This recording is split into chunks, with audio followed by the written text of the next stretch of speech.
Well, hey there, Heike Yates here, and welcome to the Pursue Your Spark podcast. I am so excited that you're here with me and you're joining me for today's episode. Have you thought about retirement yet?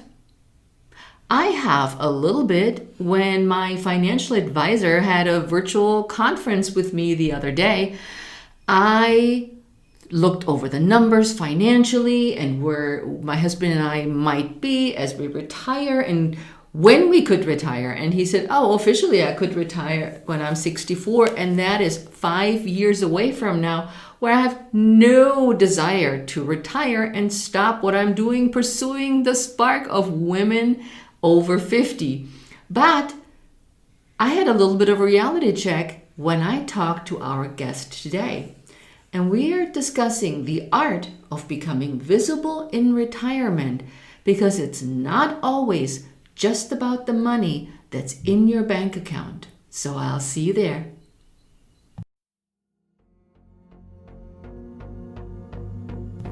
Hi there, you're listening to the Pursue Your Spark podcast. I'm your host and fitness warrior, Heike Yates. And on this show, we empower women over 50 to take back their health and strength with sound fitness, nutrition, and mindset strategies. Our guests on the show share their honest stories so that you'll have the courage to take action, knowing that you're not alone in your struggles. Today's guest is Sharon Rolph. She's a professional retirement coach who has worked 44 years in the corporate world. She has a master's degree in behavioral science, and her love is to bring out the best in people. Sharon is the host of Fresh Courage Radio on Transformational Radio and the Effortless Vitality podcast. Thanks for coming on to the show, Sharon. Well, thank you for having me, Heike. I had the privilege of interviewing you a few weeks back, and so we get to join again, and now your podcast. So it's a delight to be here. Thank you for coming on the show. Now, you live across the country in Seattle, right? Yes, it's been glorious here all week. Spring is definitely in the air. Tulips are in bloom around the area, and daffodils are kind of fading, but it's been a delightful week with our weather. Yeah. Now, which brings me to my question for you, that you love to quilt. And I want to know more about your love about quilting. Where does this come from? When did that start? Well, it's kind of a strange beginning, but my mom years ago, I don't know, when I was a teenager or something, she had these stamped blocks. You know how you used to stamp towels for your kitchen and embroider them? Well, she had a whole set of birds and flowers of the states, and that was before there was a Hawaii and a Alaska state, in fact. And when she passed away, I decided that I wanted to make the quilt in honor of her, and that kind of turned into me getting.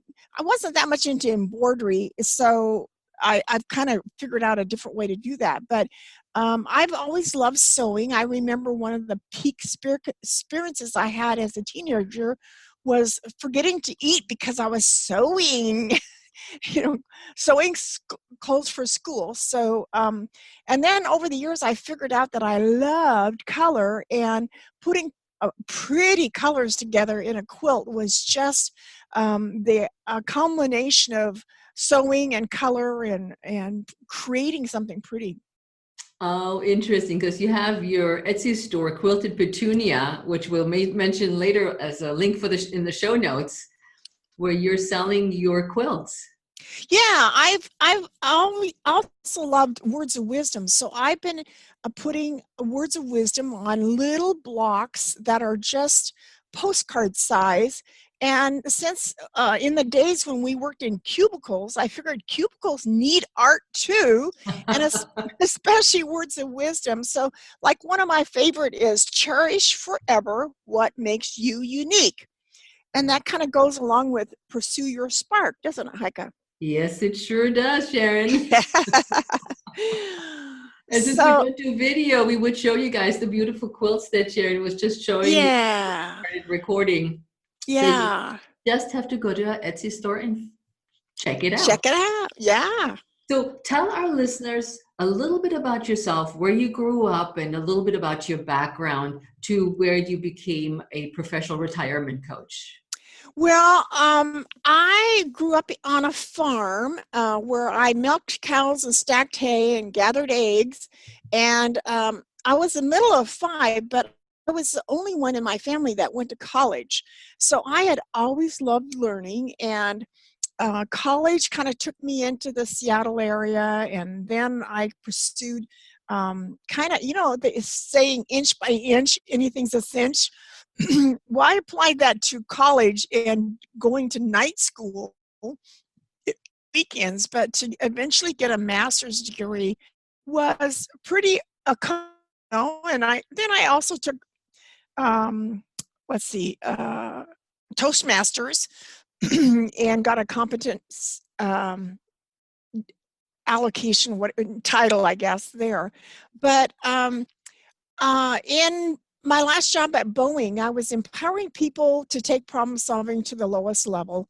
And Boeing was still then, at least the people I was working with, didn't want to be empowered. But now in retirement, I'm still trying to empower people to live their dream and to pursue what makes them happy. And I think, life gets so monotonous at times. I think we let our dreams get dust on them and we forget where we left them.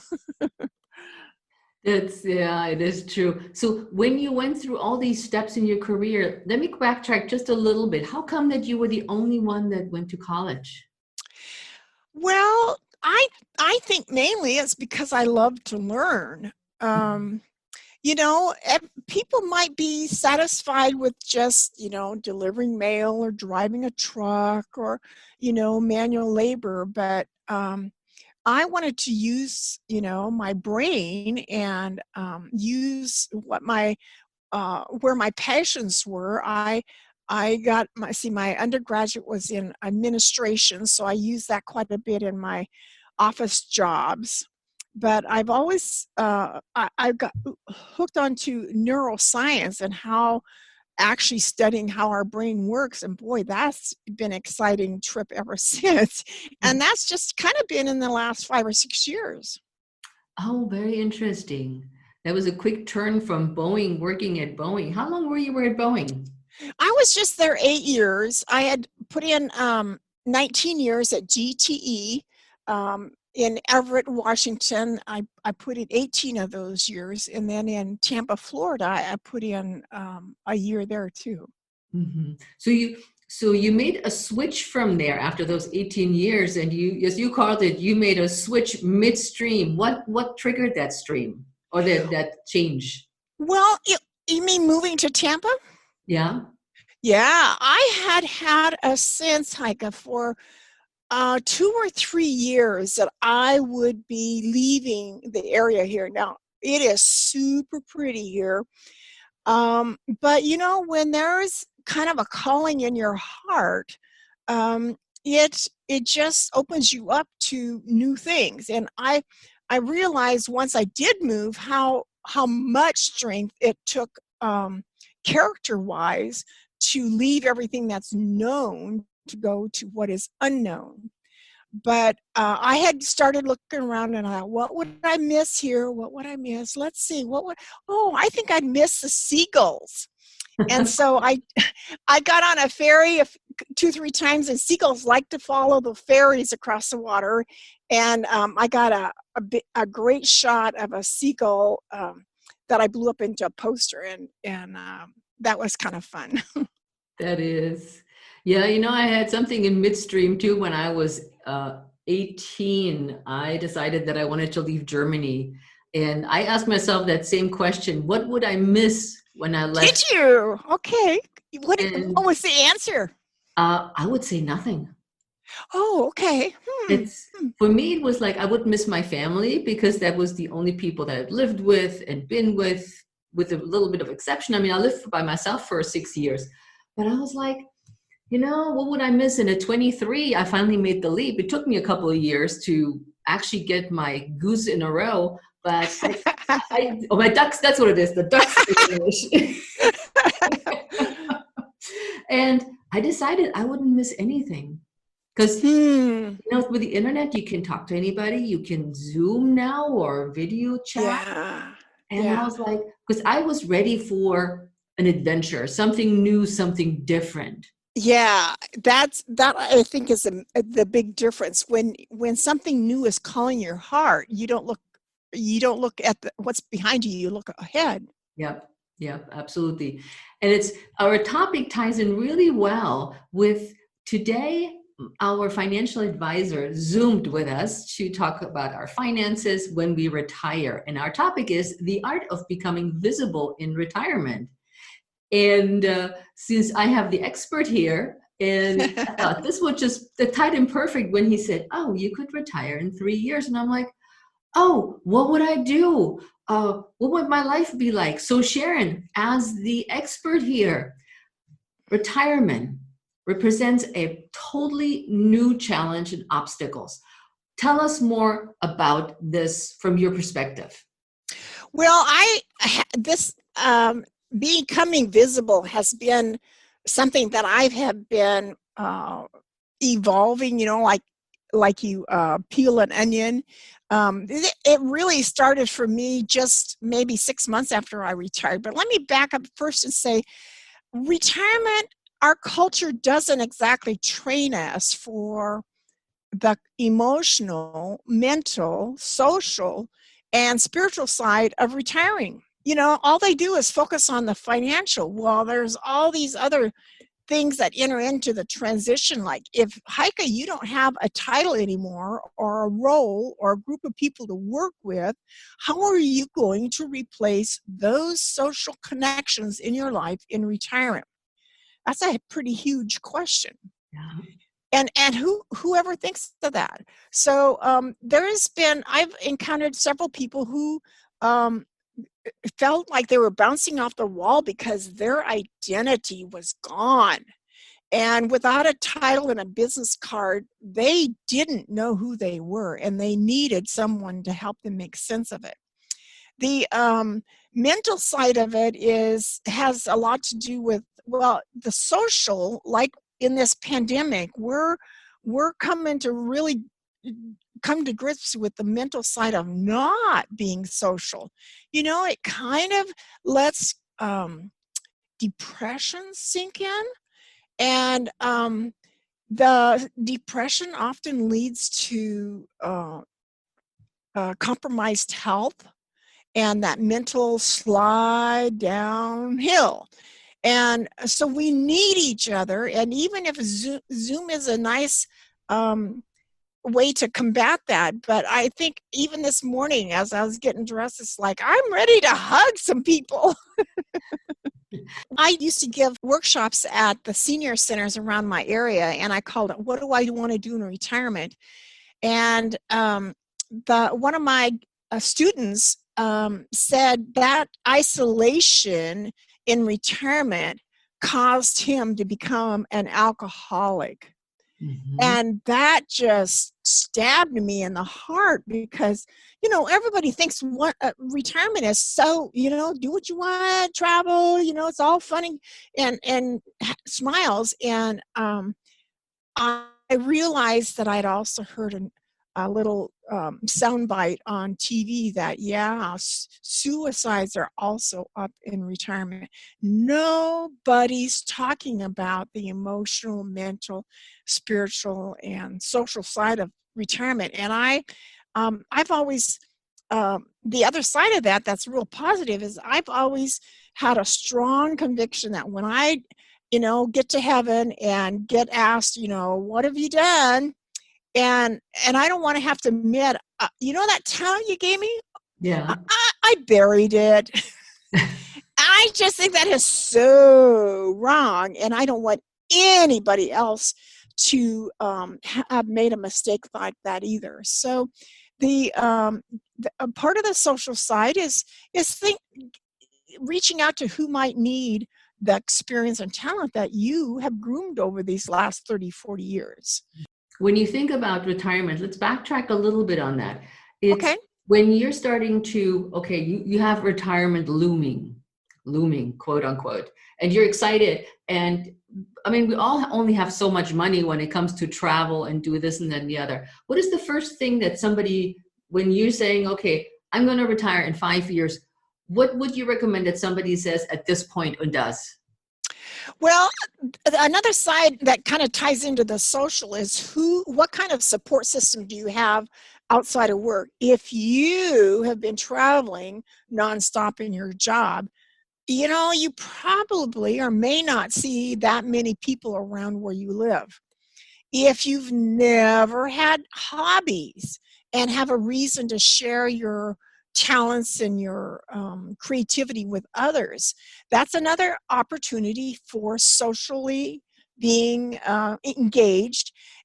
And volunteering, that would be another huge way of being social with people. So if you've done a lot of overtime and a lot of travel, you may not have the support social network that other people have. And 18% of the baby boomers don't have children.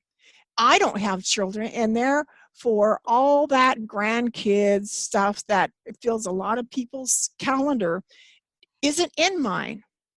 So my first question to people getting ready to retire in 5 years is, what can you do now that starts building or adding to your social network outside of work?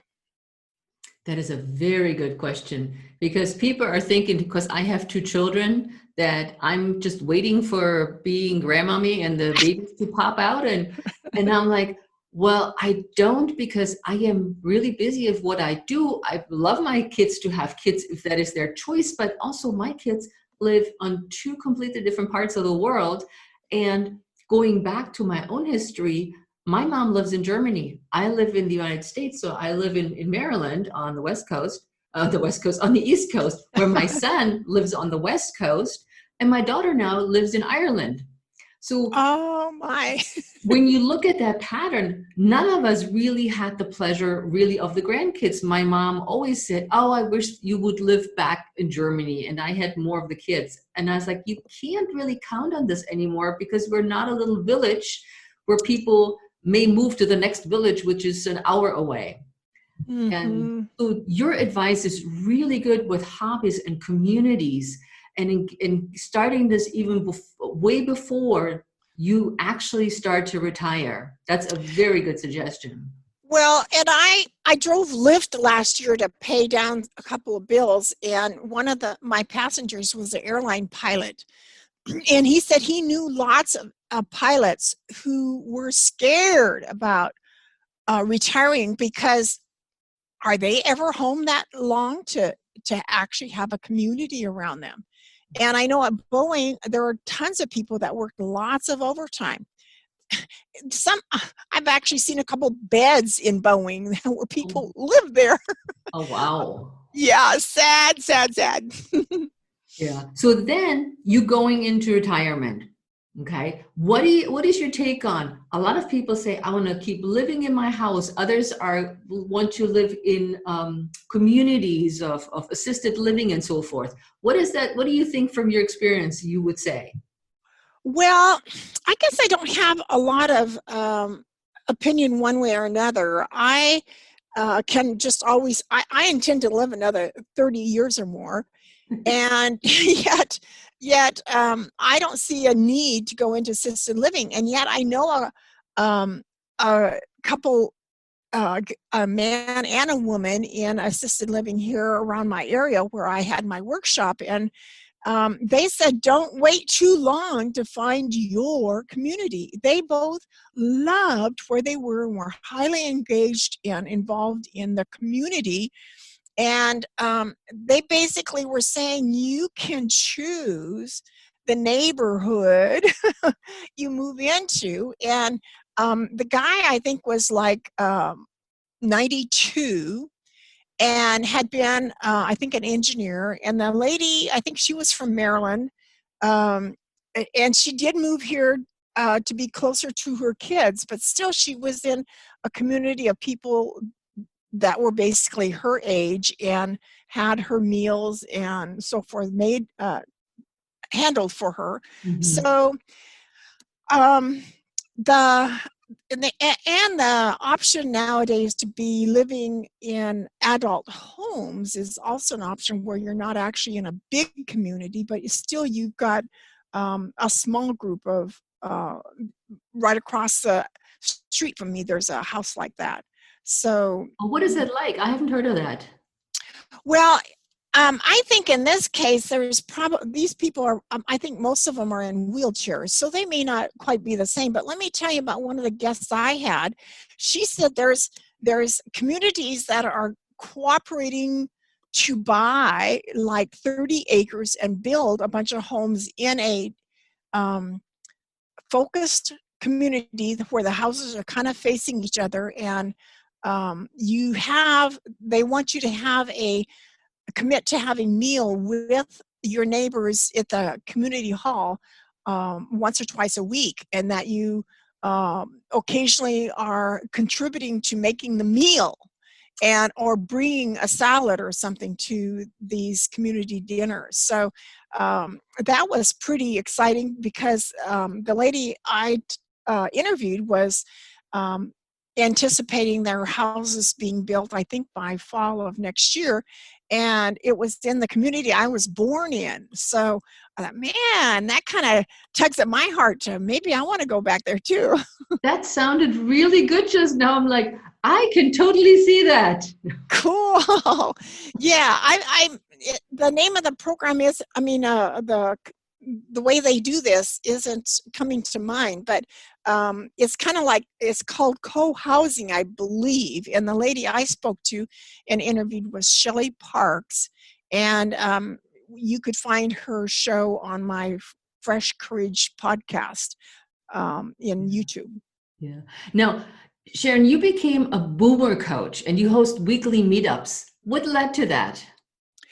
Well, I was just fresh out of my coaching school and I was looking for clients, where can I find some people to coach? And um, Meetup was another great solution to social connections. And meetups on the bigger scale is finding people to do, like if you're a love to ski or love to camp or love to kayak, you put into Meetup what interests you. Well, I put in that boomers interested me, and here Meetup suggested to me, well, there's like 50 boomers in your area and they just need a leader. Would you be willing to be a leader? And I thought about it for a couple hours and I thought, well, why not? And what it turned out, instead of finding clients, about a third of my group were people new to this community. They needed new friends. And that's exactly what the group kind of turned into. They, at Christmas time, when one of the ladies hosted a party, one of the first things they did was toast to me. Except what wasn't for me, they wouldn't know each other. And man, that felt pretty good. But they've gone on to, they are still meeting even though I've moved on. And for me, I noticed after the first 6 or 8 months that there was a really strong purpose beyond mine that was developing, and that was the need to be social. And then they started having happy hour afterwards, and having bread and wine together. Mhm. So I felt pretty good that I accomplished that for them, even though my purpose had not panned out. But that's okay. That's part of being of service to others. Yeah, and you got to try new things and different venues and see where you also fit in as a person. Yeah, and sometimes they say, it seems like at the library there's groups there too, and they say, well, try different groups because um, the atmosphere of a group makes a big difference as to whether you feel like you fit in. Yeah. So there's card game meetups, there's dancing. I know a couple ladies in our group also did walking with meetup. So Mhm. That's a great way. A meetup is a great way to meet new people. Like you said, they're like-minded because mm-hmm. I used to belong to a salsa meetup. And Mm. that is at least by now 12 years ago. At least Mm-hmm. 12 years ago. I wanted to go out dancing and didn't want to be as a single woman just going out to bars and these kind of things. So I thought, oh, I learned salsa, which I did. And then I needed places to go practice and dance with people. And back then it was a much smaller group, which has exploded in the Washington, D.C. area to thousands of people. All Wow. they do is dance salsa. So you would know if you went to a salsa club that men wouldn't hit on you or try to pick you up or anything because your buddies were all there, male and female. How So fun. I Yeah. highly recommend meetups. Yes, yes, yes. But Sharon, you said it is important not to bury your talents. What do you mean by this? And elaborate a little bit on that. Well, I'm glad you asked because I have a strong hunch that your joy and happiness could be connected to your talents. So I actually haven't been sewing for about 6 months, and I got a inspiration yesterday to get back to sewing. I used to make teddy bears, and I found a good purpose for creating a new teddy bear. But how many times have you started like playing the saxophone when you were in grade school or high school, or you were the um, uh, fastest runner in your college class? Um, or painting, music, things that used to at one time bring you great satisfaction, and the jobs and demand of putting a roof over our head and buying our cars and all that stuff, we let go of those things that made our hearts sing. And I'm willing to wager that you might need to brush those off and bring them back into life. In fact, a couple of my guests were giving testimony to that. They found health issues, and to get past the health issues, they reconnected with the music that used to mean so much to them. That is awesome. Yep. Yeah. I can totally see that. When I work with my clients in the fitness and nutrition world, you get to know somebody really well when you do a one-on-one Mm-hmm. training session. Mm-hmm. And when I say, "Oh, you did this really well. Did you used to play tennis?" And then they would tell me, "Oh yeah, I used to be a tennis player and I did all these things." And you can feel and see how it lights them up to Yeah. talk about this. And I'm like, you don't have to be a champion anymore, but you still could hit the ball. Mm-hmm. Yeah. Yep. Yeah, there's something about, in fact, as since I've retired, I've come to really appreciate being outdoors, and tennis would get you outdoors. That's for sure. That's true. Doesn't have to be tennis. I mean, I'm a person who always wants to go outside. Yeah, I love to watch the birds and the flowers. What's blooming and growing. It's true. So what strategies would you say that you would, or goal setting strategies for retirement?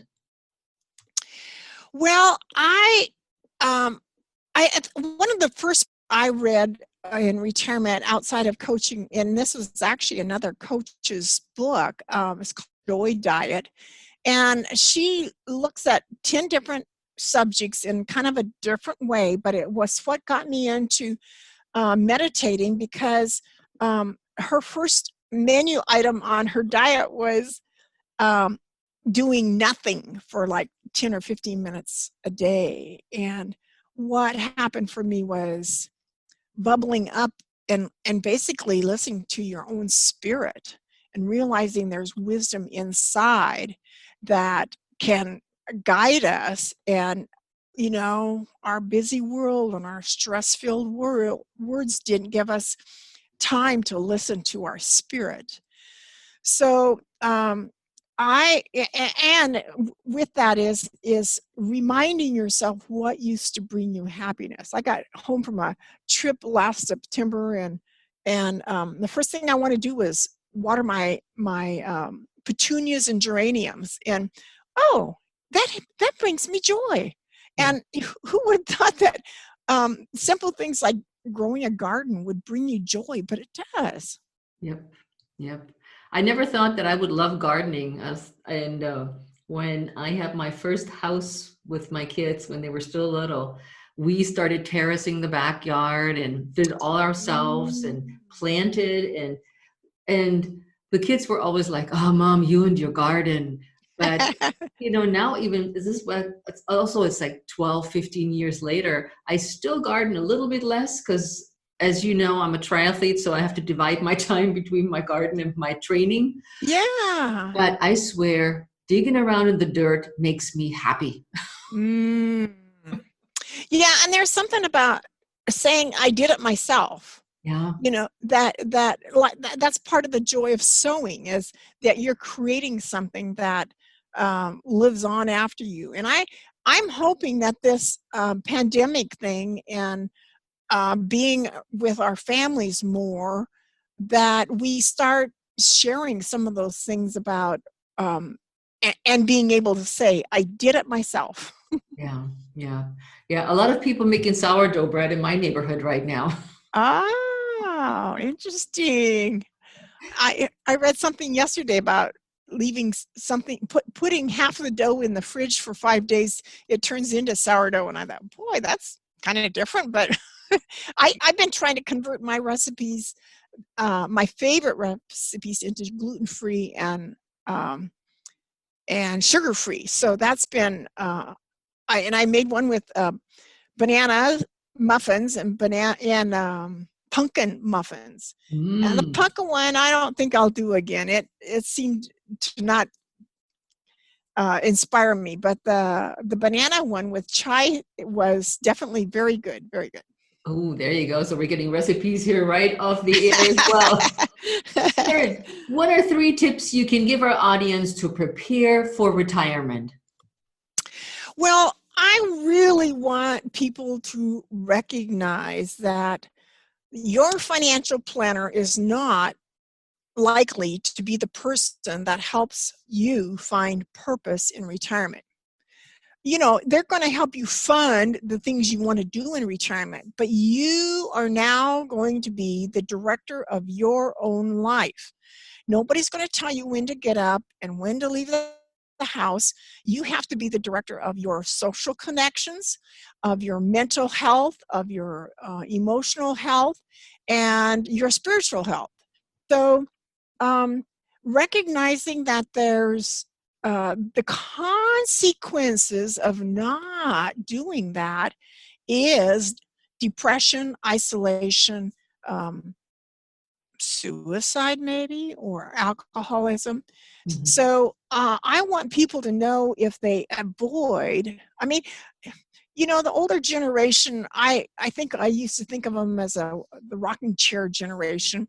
And us boomers are way beyond that. We want to continue being engaged. We're kind of the activist generation, I guess. So there are people that need what you've learned, and you can mentor with them or volunteer to, hey, how much value is there in just listening and caring for your neighborhood kids? I think a lot of our challenges in our communities is that people haven't had caring and listening and loving people in their life. And it would solve so many acting out episodes. Yeah, yeah. That's a very good point.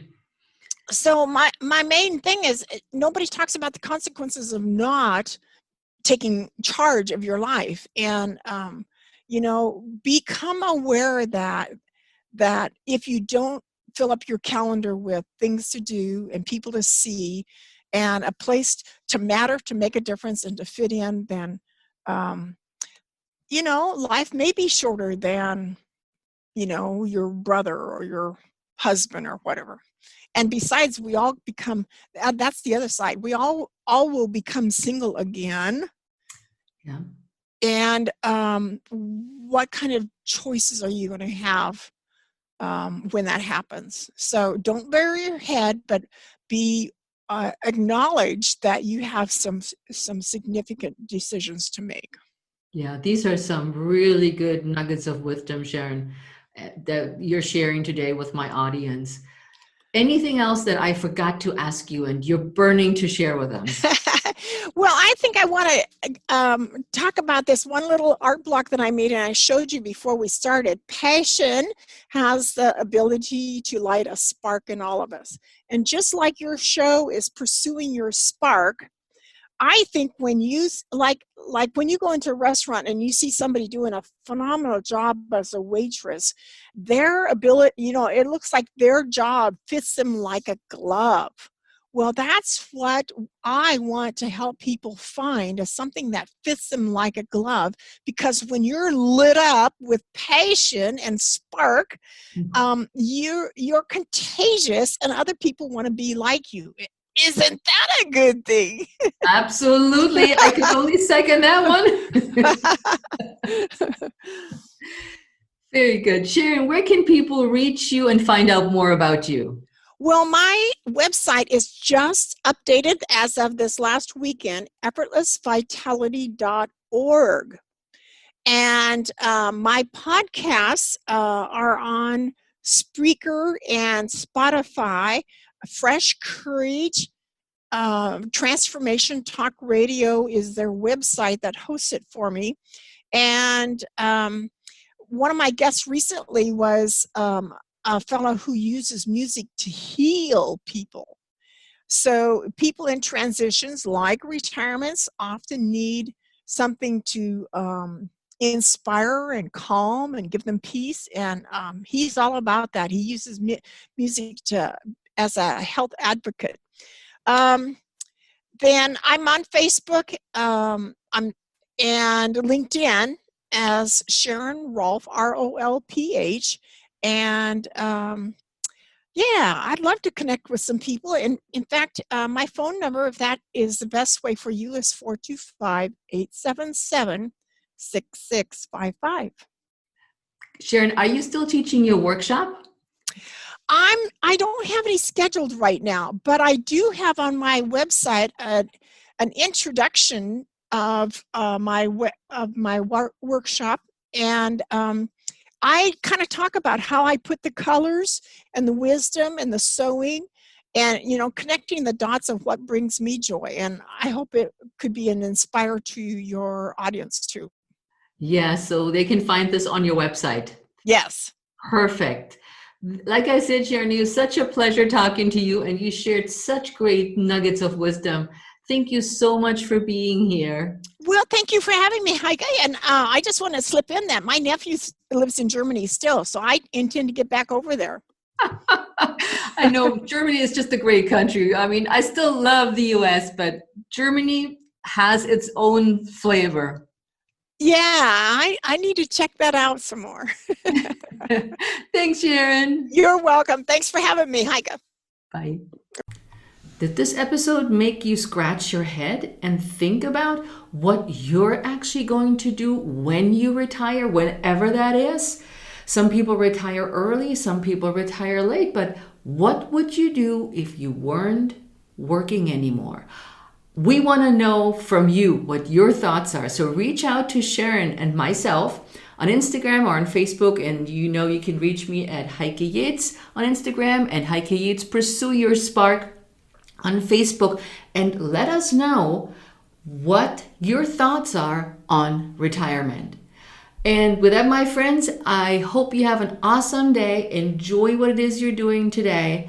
enjoy and feel happy. Find some happiness in your day.